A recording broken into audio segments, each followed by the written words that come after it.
Just as important as knowing how to put the saxophone together is knowing how to take it apart. Sometimes people just leave their saxophones laying around. They break their reeds, people step on it, someone knocks it off a chair. We don't want that to happen. So let's carefully take it apart and put it safely in the case so it's ready to play again next time we want to practice or perform.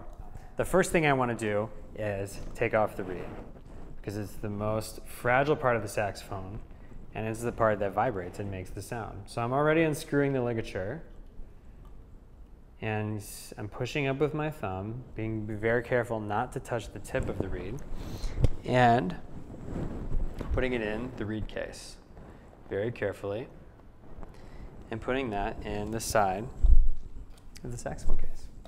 Now I'm going to take the ligature off because it's very fragile. I had already loosened it to take the reed off. And then I'll gently slide the mouthpiece off. I don't have to worry about the ligature as I'm taking it off. And then I'm putting the ligature back on and screwing it in carefully so that it stays firmly on the mouthpiece. It doesn't get bent or lose its shape. My mouthpiece has this metal cap. Yours might have a plastic one or might not have one at all, but usually saxophone cases have a special place for the mouthpiece. And a compartment for all these things: reeds, mouthpieces, the neck, your neck strap. You can put that right next to your saxophone in its special compartment. Now I'm going to take off the neck. First I'm going to loosen this screw, then gently pull it off. Put that in its special compartment on the side. Actually, in this saxophone, I have a special bag